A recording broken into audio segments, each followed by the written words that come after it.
बेहतरीन drama serial दिल नादान की इस एपिसोड में आप देखेंगे कि नए आपको अब पता चल रहा है कि उसकी ज़िंदगी तबाही की तरफ आ चुकी है, क्योंकि जिस तरह से उसके घर वालों को जलील किया जा रहा है और बात बात पर दुत्कारा जा रहा है। इस बात का सबूत है कि ज़ावियार उसके साथ बिल्कुल मुख्तलिफ है, यानी कि उससे बिल्कुल मुख्तलिफ है और वो वैसा नहीं है जैसा वो समझ रही थी। क्योंकि पहले तो वो ये समझ रही थी कि वो उसके लिए कुछ भी कर सकता है और सारा कुछ ठीक कर देगा, लेकिन अब जाकर उसको इन सब चीज़ों का अंदाज़ा हो चुका है कि नहीं, ऐसा कुछ भी नहीं होने वाला है। लेकिन वो काफ़ी ज़्यादा परेशान है और सोचती है कि आखिर ये क्या माजरा है, लेकिन ये सारी बातें अपने घर में बताने से गुरेज़ भी करती है, क्योंकि जैसे ही आप देखेंगे कि उसके घर का सारा दिया हुआ सामान किस तरीके से वापस भेजा जा रहा है, तो वो काफ़ी शर्मिंदा होती है और वो कहती है कि आखिर ये सब क्या है, मेरा दिया हुआ सामान नौकरों को दिया जा रहा है, क्या मेरी यही इज़्ज़त है इस घर में? आगे से ज़ाबिर उसको कहता है कि ये बात तुम अपने ज़हन में बिठा के रखना कि मैं कभी भी तुम्हारे घर वालों को इस तरीके से अहमियत नहीं दे सकता, क्योंकि जिस तरीके से वो ये सारे तमाशे करते हैं मुझे बिल्कुल भी पसंद नहीं है। ख़ास तौर पे तुम्हारी भाभी का यहाँ आना, तुम्हारे घर वालों का यहाँ आना।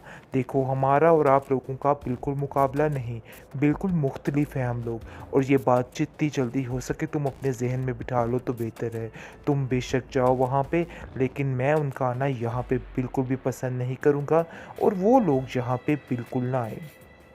अब जाकर बेचारी नायाब को इन सब चीज़ों की अकल आ चुकी है और उसको समझ आ चुकी है कि वो कितनी बड़ी बेवकूफ़ी कर गई इस इंसान पर यकीन करके। आखिर कैसे वो इस इंसान पर यकीन कर सकती है, इस चीज़ का अंदाज़ा उसको हो गया है। लेकिन दिल ही दिल में वो परेशान तो है, लेकिन फिर भी सोचती है कि आखिर वो क्या करे, क्योंकि जैसे ही घर में पता चलेगा तो सब काफ़ी परेशान हो जाएंगे। लेकिन बीजान ये सारा माजरा देख रही होती है और नायाब को अपने पास बुलाती है और नायाब को समझाती है कि देखो नायाब, तुम्हें बहुत सोच समझ कर चलना होगा, बहुत समझ कर सारा कुछ करना होगा, क्योंकि ये सारी बातें बिल्कुल नाकाबिले बर्दाश्त है तुम्हारे लिए। लेकिन यकीन मानो, मैं तुमसे वादा करती हूँ, मैं ज़ावियार को समझाने की पूरी कोशिश करूँगी और उम्मीद है कि वो तुम्हारे साथ बिल्कुल सिंसियर हो जाएगा। तुम बिल्कुल परेशान मत हो, टेंशन मत लो।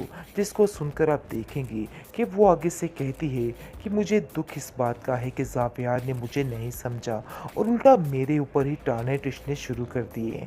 मैं तो समझ रही थी कि वो सबसे मुख्तलिफ हैं, लेकिन मुझे क्या पता था कि ये उनके साथ ही हैं और उन जैसे ही हैं। हाँ जी, तरबियत आड़े आ चुकी है और वही हो रहा है जो उसकी माँ करना चाहती थी।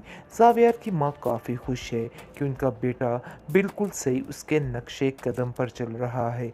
पता नहीं क्यों नायाब बेचारी के नसीब इस जैसे इंसान के साथ जुड़ गए और उस लड़की की ज़िंदगी तबाह बर्बाद होकर रह गई, क्योंकि उस बेचारी ने जो सोचा था ऐसा तो कुछ भी नहीं हुआ। सारा कुछ उल्ट पुल्ट हो गया, यानी आते साथ ही उन लोगों ने उसको जलील करना शुरू कर दिया। लेकिन उसकी दादी अपने घर में काफ़ी परेशान है और सोचती है कि कोई ना कोई ऐसी बात तो ज़रूर है जिसकी वजह से मेरा दिल बहुत परेशान है। लेकिन सब उसको समझाने की कोशिश करते हैं और कहते हैं कि नहीं, ऐसी कोई बात नहीं, ज़ावियार उसको बहुत खुश रखेगा, देख लेना सब कुछ ठीक हो जाएगा। सिर्फ़ और सिर्फ़ आप देखेंगे कि ज़ावियार जो है वो उसको तकलीफ़ देने की कोशिशों में मगन है, क्योंकि उसकी जो तरबियत है वो उसके सामने आ चुकी है। वो चाहे लाख कोशिश कर भी ले, लेकिन अपने इन सब चीज़ों से दूर नहीं जा सकता। अपनी चीज़ों के साथ ही वो रहेगा और ऐसा ही करता रहेगा। बेहतरीन ड्रामा सीरियल दिल नादान की इस एपिसोड में आप देखेंगे कि नए आपको अब पता चल रहा है कि उसकी ज़िंदगी तबाही की तरफ आ चुकी है, क्योंकि जिस तरह से उसके घर वालों को जलील किया जा रहा है और बात बात पर दुत्कारा जा रहा है। इस बात का सबूत है कि ज़ावियार उसके साथ बिल्कुल मुख्तलिफ है, यानी कि उससे बिल्कुल मुख्तलिफ है और वो वैसा नहीं है जैसा वो समझ रही थी। क्योंकि पहले तो वो ये समझ रही थी कि वो उसके लिए कुछ भी कर सकता है और सारा कुछ ठीक कर देगा, लेकिन अब जाकर उसको इन सब चीज़ों का अंदाज़ा हो चुका है कि नहीं, ऐसा कुछ भी नहीं होने वाला है। लेकिन वो काफ़ी ज़्यादा परेशान है और सोचती है कि आखिर आखिर ये क्या माजरा है। लेकिन ये सारी बातें अपने घर में बताने से गुरेज़ भी करती है, क्योंकि जैसे ही आप देखेंगे कि उसके घर का सारा दिया हुआ सामान किस तरीके से वापस भेजा जा रहा है, तो वो काफ़ी शर्मिंदा होती है और वो कहती है कि आखिर ये सब क्या है? मेरा दिया हुआ सामान नौकरों को दिया जा रहा है, क्या मेरी यही इज़्ज़त है इस घर में? आगे से ज़ाबिर उसको कहता है कि ये बात तुम अपने ज़हन में बिठा के रखना कि मैं कभी भी तुम्हारे घर वालों को इस तरीके से अहमियत नहीं दे सकता, क्योंकि जिस तरीके से वो ये सारे तमाशे करते हैं, मुझे बिल्कुल भी पसंद नहीं है। ख़ास तौर पे तुम्हारी भाभी का यहाँ आना, तुम्हारे घर वालों का यहाँ आना। देखो, हमारा और आप लोगों का बिल्कुल मुकाबला नहीं, बिल्कुल मुख्तलिफ है हम लोग, और ये बात जितनी जल्दी हो सके तुम अपने ज़हन में बिठा लो तो बेहतर है। तुम बेशक जाओ वहाँ पे, लेकिन मैं उनका आना यहाँ पे बिल्कुल भी पसंद नहीं करूँगा, और वो लोग यहाँ पे बिल्कुल ना आए। अब जाकर बेचारी नायाब को इन सब चीज़ों की अकल आ चुकी है और उसको समझ आ चुकी है कि वो कितनी बड़ी बेवकूफ़ी कर गई इस इंसान पर यकीन करके। आखिर कैसे वो इस इंसान पर यकीन कर सकती है, इस चीज़ का अंदाज़ा उसको हो गया है। लेकिन दिल ही दिल में वो परेशान तो है, लेकिन फिर भी सोचती है कि आखिर वो क्या करे, क्योंकि जैसे ही घर में पता चलेगा तो सब काफ़ी परेशान हो जाएंगे। लेकिन बीजान ये सारा माजरा देख रही होती है और नायाब को अपने पास बुलाती है और नायाब को समझाती है कि देखो नायाब, तुम्हें बहुत सोच समझ कर चलना होगा, बहुत समझ कर सारा कुछ करना होगा, क्योंकि ये सारी बातें बिल्कुल नाकाबिले बर्दाश्त है तुम्हारे लिए।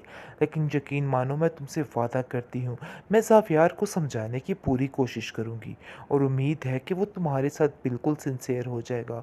तुम बिल्कुल परेशान मत हो, टेंशन मत लो। जिसको सुनकर आप देखेंगे कि वो आगे से कहती है कि मुझे दुख इस बात का है कि ज़ावियार ने मुझे नहीं समझा और उल्टा मेरे ऊपर ही टाने टिशने शुरू कर दिए हैं। मैं तो समझ रही थी कि वो सबसे मुख्तलिफ हैं, लेकिन मुझे क्या पता था कि ये उनके साथ ही हैं और उन जैसे ही हैं। हाँ जी, तरबियत आड़े आ चुकी है और वही हो रहा है जो उसकी माँ करना चाहती थी। ज़ावियार की माँ काफ़ी खुश है कि उनका बेटा बिल्कुल सही उसके नक्शे कदम पर चल रहा है। पता नहीं क्यों नायाब बेचारे के नसीब इस जैसे इंसान के साथ जुड़ गए और उस लड़की की ज़िंदगी तबाह बर्बाद होकर रह गई, क्योंकि उस बेचारी ने जो सोचा था ऐसा तो कुछ भी नहीं हुआ। सारा कुछ उल्ट पुल्ट हो गया, यानी आते साथ ही उन लोगों ने उसको जलील करना शुरू कर दिया। लेकिन उसकी दादी अपने घर में काफ़ी परेशान है और सोचती है कि कोई ना कोई ऐसी बात तो ज़रूर है जिसकी वजह से मेरा दिल बहुत परेशान है। लेकिन सब उसको समझाने की कोशिश करते हैं और कहते हैं कि नहीं, ऐसी कोई बात नहीं, ज़ावियार उसको बहुत खुश रखेगा, देख लेना सब कुछ ठीक हो जाएगा। सिर्फ़ और सिर्फ़ आप देखेंगे कि ज़ावियार जो है वो उसको तकलीफ़ देने की कोशिशों में मगन है, क्योंकि उसकी जो तरबियत है वो उसके सामने आ चुकी है। वो चाहे लाख कोशिश कर भी ले, लेकिन अपने इन सब चीज़ों से दूर नहीं जा सकता। अपनी चीज़ों के साथ ही वो रहेगा और ऐसा ही करता रहेगा।